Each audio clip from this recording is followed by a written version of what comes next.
হাওড়ার আন্দুল রোডের কারখানায় আগুন। যে ছবি আপনারা দেখছেন, পিচ তৈরির কারখানায় বিধ্বংসী অগ্নিকাণ্ড। আন্দুল রোডের হাঁসখালির কারখানায় এই আগুন। দ্রুত আগুন ছড়িয়ে পড়ার আশঙ্কা। আগুন নেভাতে দমকলের বেশ কয়েকটি ইঞ্জিন কাজ করছে। এখনো পর্যন্ত 6টি ইঞ্জিন এসে পৌঁছেছে ঘটনাস্থলে। আগুনের গ্রাসে আরও 2 কারখানা। কথা বলবো প্রতিনিধি দেবাশিস চক্রবর্তী রয়েছেন সঙ্গে। দেবাশিস, কি পরিস্থিতি এখন? দেখো, পরিস্থিতি কিন্তু সময়ের সাথে সাথে ভয়ঙ্কর হচ্ছে, তার কারণ পুরো কারখানাটাই কেমিক্যাল। একদিকে যেরকম পিচ কারখানা, তার পাশাপাশি একই তাদের ফ্যাক্টরি, সেখানে স্পঞ্জ এবং থার্মোকলের জিনিসপত্র তৈরি হতো। ফলে সেই কারখানা যেরকম করে আগুন গ্রাস করেছে, ফলে ইতিমধ্যে গোটা এলাকা জুড়ে কিন্তু সেই আগুন, শুধু এলাকা নয়, 4 থেকে 5 কিলোমিটার দূরে এলাকা থেকেও কিন্তু সেই আগুনের লেলিহান শিখা তা কিন্তু দেখা যাচ্ছে।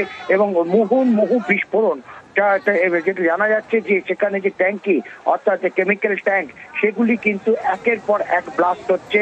একাধিক জায়গায় যে পাঁচিল রয়েছে সেই পাঁচিলে ফাটল পর্যন্ত দেখা দিচ্ছে। তবে এই ঘটনায় এখনো পর্যন্ত সেই কারখানার ভিতরে কেউ আটকে আছে নাকি তা কিন্তু পরিষ্কার নয়। তবে একাধিক কারখানায় কিন্তু আগুন ছড়িয়েছে, তার কারণ ইন্ডাস্ট্রিয়াল এই বেল্টটায় যেখানে পরপর একাধিক কারখানা রয়েছে। এই পিচ কারখানা থেকে প্রথম আগুন লাগে, তারপরে বাসের স্পঞ্জ কারখানা এবং তার আশেপাশে আরো বেশ কয়েকটি কারখানা। সেই কারখানায় কিন্তু আগুন ইতিমধ্যে গ্রাসে চলে গেছে। ঘটনাস্থলে দমকলের 6টি ইঞ্জিন ঘটনাস্থলের উদ্দেশ্যে রওনা দিয়েছে।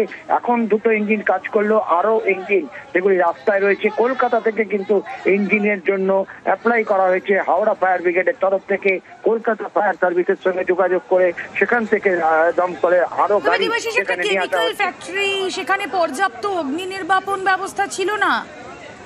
দেখো, যেভাবে আগুন এই মুহূর্তে আমরা দেখতে পাচ্ছি, যে আগুনের লেলিয়ান শিখা, তাতে কিন্তু পরিষ্কার সেখানে অগ্নি নির্বাপক ব্যবস্থা থাকলেও তা কিন্তু এই ধরনের কারখানায় যথেষ্ট ছিল না বা যথেষ্ট নেই। ঠিক তার পাশাপাশি এলাকায় জুড়ে যে জলের সরবরাহ, অর্থাৎ সেখান থেকে দমকল কর্মীরা কাজ করবে, তা নিয়েও কিন্তু যথেষ্ট সমস্যায় পড়তে হচ্ছে। কারণ সেখানে কোনো ওয়াটার সোর্স কিন্তু কিচ্ছু নেই। ফলে এই জায়গাগুলি কিন্তু বারবার অভিযোগ ওঠে, জলাভূমি বুঝিয়ে সেখানে কারখানা তৈরি, বেআইনিভাবে কারখানা তৈরি, অগ্নি নির্বাপক ব্যবস্থা যথেষ্ট না রাখা, এই অভিযোগগুলি কিন্তু আগেও উঠেছে।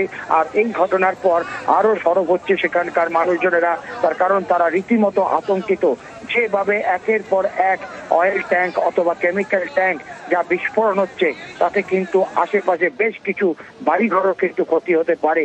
ফলে ইতিমধ্যেই বলা যেতে পারে দমকলের 2টি ইঞ্জিন ঘটনাস্থলে পৌঁছলেও আরো বেশ কিছু ইঞ্জিন সেখানে কিন্তু কলকাতা, আলমপুর, উলবেড়িয়া, হাওড়া বিভিন্ন জায়গা থেকে সেখানে উদ্দেশ্যে পাঠানো হচ্ছে। তবে এই আগুন কতক্ষণে নিয়ন্ত্রণে আসবে তা নিয়ে কিন্তু প্রশ্নচিহ্ন থেকেই যাচ্ছে। আগুনের লেলিয়ান শিখা কিন্তু প্রায় 5 কিলোমিটার দূর থেকেও কিন্তু সেখানে দেখা যাচ্ছে।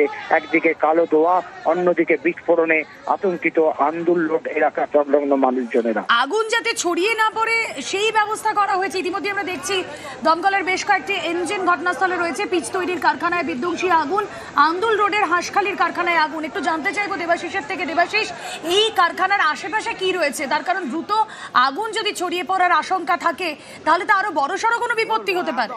দেখো, পরপর যেটা এখনো পর্যন্ত স্থানীয় সূত্রে যেটা জানা গেছে, পরপর বেশ কয়েকটি কারখানা রয়েছে। ঠিক যেমন করে রয়েছে পিচ কারখানা, স্পঞ্জ কারখানা, তার পাশে আশেপাশে আরো বেশ কয়েকটি প্লাস্টিকের খেলনা তৈরি বা আসবাবপত্র তৈরি করার যে কারখানা, সেই কারখানা রয়েছে। বলে পরপর যে কারখানাগুলি রয়েছে তা কিন্তু কার্যত বলা যেতে পারে যৌতুগৃহ, অর্থাৎ কারখানা থেকে কারখানায় যে আগুন ছড়ানো। ইতিমধ্যে 3টি কারখানা কিন্তু আগুনের গ্রাসে, যেটা স্থানীয় সূত্রে জানা যাচ্ছে। এবং আমরা ছবিতে দেখতে পাচ্ছি প্রায় কয়েকশো মিটার জুড়ে সেই আগুনের লেলিয়ান শিখা কিন্তু ছড়িয়ে রয়েছে। তাহলে দমকল আগুন যাতে ছড়িয়ে না পড়ে যে ব্যবস্থা নেওয়া, তা কিন্তু এই মুহূর্তে 2টি ইঞ্জিনের পক্ষে একেবারেই সম্ভব হচ্ছে না। ফলে সেখানে যত দ্রুত ইঞ্জিন আরো বেশি করে পৌঁছতে পারবে, সেক্ষেত্রে আশেপাশের অঞ্চল বা আশেপাশে যে কারখানা, সেই জায়গাগুলিকে কিন্তু অনেকটাই বাঁচানোর চেষ্টা হবে।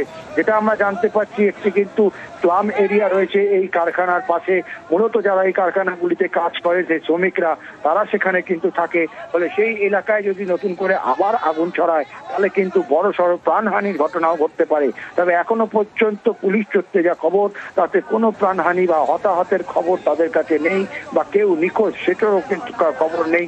তবে সেখানে কাজ চলছিল, কাজ চলতে গিয়ে কিন্তু এই কেমিক্যাল ফ্যাক্টরিতে আগুন লাগে। শ্রমিকরা বেরিয়ে আসতে সক্ষম হয়েছে বলে দাবি করা হচ্ছে কারখানার তরফ থেকে। তবে অগ্নি নির্বাপক ব্যবস্থা যেমন নেই, ঠিক পাশাপাশি আগুন নেভানোর জন্য যে পর্যাপ্ত জলের প্রয়োজন, সেই জলের সোর্স কিন্তু সেখানে নেই। বেশ, সেই ছবি দর্শকদের দেখাচ্ছি। পিচ তৈরির কারখানায় বিধ্বংসী আগুন, হাওড়ার ঘটনা। যে ছবি আপনারা দেখছেন, আন্দোল রোডের হাঁসখালির কারখানায় আগুন। বেশ কয়েকটা ইঞ্জিন দমকলের কাজ করছে। দ্রুত আগুন ছড়িয়ে পড়ার আশঙ্কা যেখানে রয়েছে, সেখানে যুদ্ধকালীন তৎপরতায় দমকলের 6টি ইঞ্জিন এখনো পর্যন্ত আগুন নেভানোর কাজ করছে।